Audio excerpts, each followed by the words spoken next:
आपको गुस्सा इतना आता है कि आप थप्पड़ दिखाने लगते हैं किसी को। दूसरी तरफ आरोप लगे हैं कि आप कोई प्लॉट जो 6.5 लाख रुपए का लिया जाता है उसको 5 लाख रुपए में अपने जानकार लोगों को भेज देते हैं।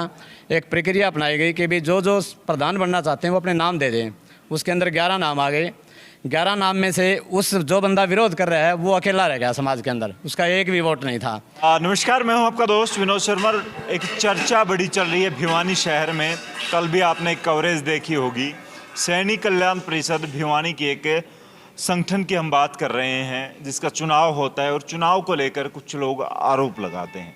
उसका जवाब देने के लिए और प्लस में हम बात करें आज स्पेशली जो प्रधान चुने गए हैं इस संस्था के, इस संगठन के, आज उनका यहाँ पर मान सम्मान भी किया जा रहा है और शपथ ग्रहण समारोह भी था। तो प्रधान जी से बात करूँगा। पहले तो समाज ने आपको चुना है, तो किस प्रकार से इस संगठन को, इस समाज को आगे लेकर जाएंगे, किस प्रकार से आपने तैयारी की? 2006 के अंदर मैं और मेरे कुछ साथियों ने एक मन में विचार आया था कि कोई एक ऐसी संस्था सैनी समाज की होनी चाहिए जो कि पूरे ज़िले का प्रतिनिधित्व करे। उससे पहले हर मोहल्ले में हमारी सैनी समाज की संस्थाएं थी, लेकिन सब अपने अपने स्तर पर काम करते थे। तो हमने एक प्रयास किया था कि इसके बाद पूरे भिवानी के लोग एक दूसरे से मिलना जुलना हो, एक दूसरे के सुख दुख का पता चले और कुछ एक सामूहिक कार्य करें जो कि हम पूरे ज़िले के अंदर करें और जो प्रदेश स्तर पर और राष्ट्रीय स्तर पर हमारी जो सैनी सभा काम कर रही है उनसे तालमेल करके समाज के उत्थान के लिए कार्य करें। तो 2006 में हमने चुनाव किया था। बीच में मेरे कुछ साथी प्रधान रहे हैं और पिछले इतवार को सैनी धर्मशाला हनुमान ढाणी में समाज ने सर्वसम्मति से मुझे प्रधान चुना है और मौका दिया है समाज की सेवा करने के लिए। तो मैं समाज के सभी साथियों का आभार व्यक्त करता हूं। आप कह रहे हैं सर्वसम्मति से चुना है, लेकिन आपके ही समाज के 2-5 लोग मेरे साथ बैठे थे, हालांकि और लोग भी थे लेकिन वो बोलना नहीं चाह रहे थे। तो उन लोगों ने कहा है कि लीगल तरीके से इलेक्ट ही नहीं हुआ है। जिस प्रकार से अपने लोगों को लेकर के आए, हाथ खड़े करवा दिए और जो मेंबर हैं वो लोग भी वहाँ पर शामिल नहीं थे, दूसरे लोगों को ही अपने ग्रुप को लेकर के आ गए। लगभग 200 से ज़्यादा लोग वहाँ पर मौजूद थे और समाज ने एक निर्णय लिया था। समाज में पहले पूछा गया था कि भी चुनाव करवाए जाए या सर्वसम्मति की जाए। तो समाज के पूरे ज़िले से जो लोग आए हुए थे, जिसमें पूरे सीनियर साथी भी थे, 50, 60, 70 साल तक के लोग थे, तो सबकी यही राय थी कि भाई चुनाव समाज को फाड़ता है, चुनाव ना करवाए जाए, चुनाव से एक दूरी बढ़ेगी, मतभेद बढ़ेंगे। तो उनकी बात को मद्देनजर रखते हुए हमारे जो चुनाव प्रभारी थे जो उस मीटिंग का संचालन कर रहे थे, उन्होंने निर्णय लिया था कि समाज के अंदर चुनाव ना करवाया जाए और सर्वसम्मति से करवाया जाए। तो उसमें उन्होंने एक चुनाव प्रक्रिया अपनाई थी, उसके अंदर हाथ भी उठवाए गए थे और उसके बाद कुछ लोगों की सहमति भी ली गई थी भी कौन कौन प्रधान बनना चाहता है। तो उसके बाद में 1-2 साथी थे जो थोड़ा सा बाद में नाराज़ भी हुए कि भाई चुनाव मतदान की तरह ही होना चाहिए, लेकिन पूरे समाज की जो राय थी उनको तवज्जो देते हुए 1-2 आदमी जो चुनाव की मांग कर रहे थे उनकी मांग को सभा ने दरकिनार कर दिया था और उनकी मांग को ना मानते हुए सर्वसम्मति से चुनाव करवाए। वो अपना व्यक्तिगत उनका विरोध है संस्था का। पुराने तरीके से जब पहले ही पंचायत के तरीके से चुनाव होता आया है प्रधान का, तो अब लीगल तरीके से या एक अलग वोटिंग के तरीके से करवाना क्यों उन लोगों की मंशा थी, क्या लगता है? उन लोगों की मंशा हमेशा से ये रही है कि समाज को कैसे बांटा जाए, कैसे उन्हें फूट डाले जाए। वो हमारे कुछ लोग हैं, 5-7 लोग जो समाज के अंदर जो है असामाजिक तत्व का कार्य करते हैं। समाज एक तरफ होता है कहीं भी अच्छे काम के लिए, वो एक तरफ होते हैं, इसलिए समाज ने उनको नकार रखा है। उनको उस दिन आम बैठक बुलाई गई थी, उनको भी मौका मिल गया। आम बैठक में कोई भी आदमी आ सकता है, जो मेंबर हमारे होते हैं पंचायत के वही बल्कि आते हैं। उनको उस दिन मौका मिल गया समाज में रूबरू होने के लिए और उस दिन का नज़ारा भी एक देखने लायक था। जब अकेला एक वोट रह गया हो फिर भी वो कह रहा है मुझे प्रधान बनाओ, तो ये समाज को गवारा नहीं था। समाज ने सर्वसम्मति से किया। समाज के 200 लोग एक तरफ से, सभी ने मिल करके, जैसे अभी धीरज जी ने बताया, एक प्रक्रिया अपनाई गई कि भी जो जो प्रधान बनना चाहते हैं वो अपने नाम दे दें। उसके अंदर 11 नाम आ गए। 11 नाम में से उस जो बंदा विरोध कर रहा है वो अकेला रह गया समाज के अंदर, उसका एक भी वोट नहीं था। जबकि धीरज जी के साथ 7 वोट थे, तो 7 वोटों का बहुमत हो गया, धीरज जी को हमने बना दिया। और ये प्रक्रिया आज से नहीं, शुरू से ही है कि छोटा सा समाज है, सर्वसम्मति से ही काम हो जाता है। सारा के आपस में विचार विमर्श करके ऐसा होता आ रहा है। पूरे समाज ने भी इसका विरोध किया कि हम सर्वसम्मति से ही करेंगे, वोट नहीं डालेंगे। वोट डालने से छोटा सा समाज है वो आपस में बट जाएगा, दो गुट बन जाएंगे। आप पूर्व में प्रधान रहे हैं 2 साल आपने, बल्कि ज़्यादा ही, क्योंकि उन लोगों ने आरोप लगाए हैं कि 6 महीने आपने कार्यकारिणी गठित करके और अपना ये कार्यकाल है ये आगे बढ़ा लिया। क्या इतना बड़ा लालच है कि आपने बताया कि छोटा सा समाज है लेकिन उसकी प्रधानी के लिए लोग एक दूसरे पर आरोप लगा रहे हैं, एक दूसरे को नीचा दिखाने के लिए, और आप पर तो आरोप लगे हैं कि आप सभा में मौजूद होते हैं तो आपको गुस्सा इतना आता है कि आप थप्पड़ दिखाने लगते हैं किसी को। दूसरी तरफ आरोप लगे हैं कि आप कोई प्लॉट जो 6.5 लाख रुपए का लिया जाता है उसको 5 लाख रुपए में अपने जानकार लोगों को भेज देते हैं। ये सारी बातें वो इसलिए कर रहे हैं क्योंकि मेरी छवि एक अलग से है, उनसे हटके है। जब मेरे को प्रधान बनाया गया था, निर्विरोधी बनाया गया था, मैं उस पंचायत में मौजूद भी नहीं था। उन्होंने मेरी काबिलियत को देखते हुए समाज ने मेरे को जिम्मेवारी दी थी, और इतना होने के बावजूद मेरी पंचायत के अंदर जो कार्यकारिणी की हमारी एक संगठन होता है, पदाधिकारी होते हैं, उसके अंदर सारे टोटल पढ़े लिखे थे। वो लोग जो हैं आड़ू अनपढ़ हैं, वो गंवार हैं, उनको ये गवारा ही नहीं था कि भी समाज के अंदर इतने अच्छे लोग क्यों आ गए। हमने कोरोना काल के रहते हुए भी हमने समाज के अंदर एक ऐतिहासिक काम किए। जैसे हमारे समाज का एक हनुमान ढाणी के ऊपर चौक पर एक दीवार का निर्माण करना था, उसमें हमारे महंत जी आए हुए हैं, विधायक जी, सांसद जी, चेयरमैन साहब, सबकी मौजूदगी में वहाँ एक महाराजा सूरसैनी दीवार का शिलान्यास भी किया गया। और हमने कोरोना काल में गरीबों की सहायता के लिए हमारा समाज जो है अग्रणी रहा है।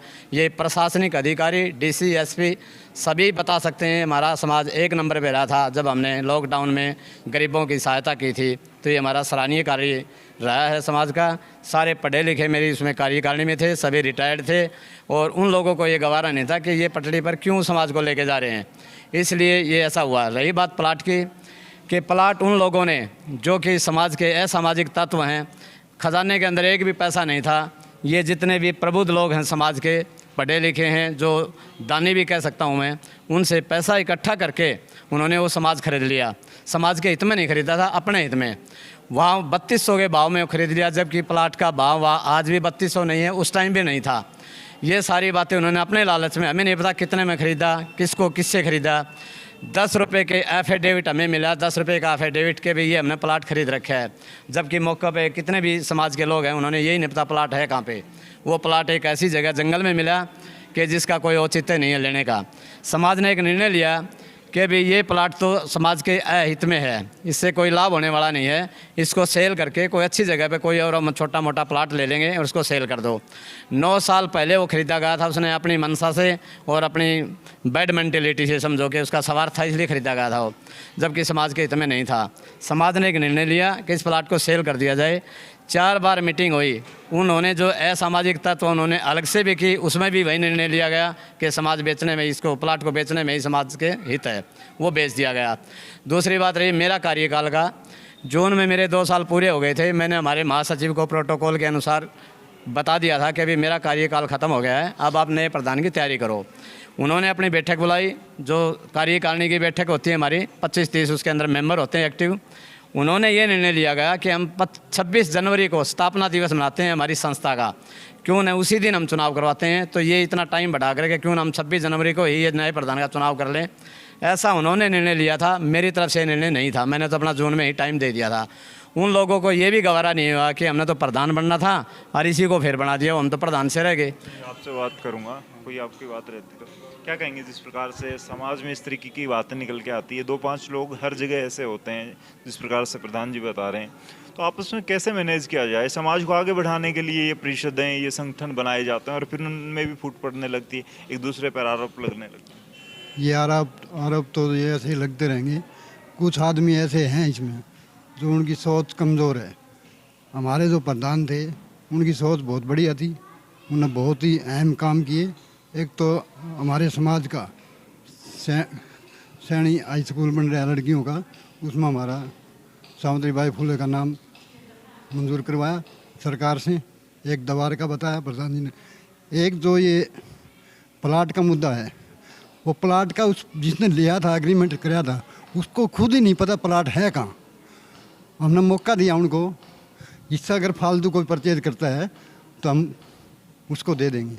आप में से कोई लेना चाहे तो भी दे देंगे, अन्य कोई लेना चाहे तो भी दे देंगे। लेकिन उनका मौका दे के गए तो वहाँ उन्हें पता ही नहीं चला प्लाट है कहाँ, तो वो आदमी क्या करेगा। जी, तो दूसरे और लोग हैं, क्या कहेंगे इस बारे में? आम चुनाव के लिए एक आम मीटिंग बुलाई गई जिले की तरफ से पूरे उसमें, तो उसमें जो भी निर्णय लिए समाज के सर्वसम्मति से निर्णय लिए। ऐसे ही पहले चुनाव होते आ रहे हैं संस्था के समाज के प्रति, क्यों एकजुटता बनी रहे। एक दो जो दो चार संदेश गलत जा रहा है उनको भी हम साथ लेकर चलेंगे। इस समाज के प्रति कोई बात नहीं, बड़ा समाज होने के बाद एक आधा भटक जाता है, उसके विचार अलग हो जाते हैं, उनको भी हम साथ लेकर चलेंगे। छोटा मोटा मनमुटाव है उनको बुला के दूर कर लेंगे, कोई ऐसी बड़ी बात नहीं। क्या कहेंगे? सब लोग कह रहे हैं कि सुरेश जी बड़े समझदार हैं और ये जो फैसले लेते हैं समाज के साथ, भाईचारे के साथ मिलकर लेते हैं। आप दूसरे भी कई मीटिंग्स होती हैं, हम आपको देखते रहते हैं, मौजूद रहते हैं, सामाजिक आदमी हैं, क्या ऐसा है? अभी पिछले संडे को एडवोकेट धीरज सैनी जी को जो प्रधान चुना गया समाज ने, इससे पहले हमारी संस्था पिछले 15-16 वर्षों से ऐसे ही चुन रही है और पत्रक द्वारा ये सूचित किया जाता है कि हम सभी जितने भी मेंबर हैं उनको सबको पत्रक देते हैं और पत्रक से ये उसमें लिखा हुआ है कि हम सर्व हित में, समाज हित में और सर्वसम्मति से ही प्रधान का चुनाव होता है। इससे पहले भी जो 8-10 प्रधान बने, मुझे भी प्रधान की जिम्मेवारी मिली, तभी भी समाज ने ऐसा ही किया था। और मैं तो यही कहता हूँ कि ऐसा ही जो आदमी काम करता है, अगर हमारे दूसरे साथी हैं जो ये बात रख रहे हैं, अगर वो 2 साल काम करें समाज में, समाज उनको भी माला डाल देगा। बिल्कुल काम अगर समाज में आप करोगे तो समाज उनको आगे लेकर आएगा। दूसरी बात ये है, छोटी मोटी बातें हम बैठ करके सुलझा लेंगे आपस में, सभी ऐसा कोई बड़ा विरोध भी नहीं है। और जो वो ऐसी बातें कर रहे हैं तो वो समाज हित में नहीं है, मैं बिल्कुल ये कहना चाहता हूँ। तो आपने देखा, हमने बात की यहाँ पर नवनियुक्त प्रधान हैं या दूसरे जो प्रधान पूर्व में यहाँ पर रहे हैं उनके साथ चर्चा रही। मैं तो सबसे अपील करना चाहूँगा, रोज़ाना अगर किसी न किसी समाज की छोटी छोटी फूटों पर आप मीडिया के सामने आते हैं तो वो गलत चीज़ है। जब ये समाज संगठन है या पंचायतें, ये बनाई किस लिए जाती हैं कि आपस में आपको कोर्ट के दरवाजे नहीं जाना पड़े, पुलिस की पास नहीं जाना पड़े, कोर्ट कचहरी का मामला क्यों हो। जब पंचायतें हैं, सबसे बड़ा पंच परमेश्वर का पद आज भी माना जाता है हिंदुस्तान में, तो आपको अपने स्तर पर सुलझाना चाहिए। मीडिया में आने के बाद बातें और ज़्यादा उछलने लगती हैं। कमेंट्स बॉक्स में अपनी राय जरूर दें। प्रधान जी ने जिस तरीके से अपना 2 साल के कार्यकाल के बारे में चर्चा की रही है, नवनियुक्त जो प्रधान है धीरज सैनी, उन्होंने बताया कि आने वाले वक्त में वो इस समाज के लिए बहुत कुछ करना चाहते हैं। जिस प्रकार से वो समाज को जोड़ कर के चलेंगे, कमेंट्स बॉक्स में आप जरूर लिखें क्या वो मैनेज कर पाएंगे या पूर्व प्रधान के बारे में आपका क्या सोचना है। इस समाज के जो लोग देख रहे हैं इस वीडियो को शेयर करें। तब तक के लिए धन्यवाद, राम राम।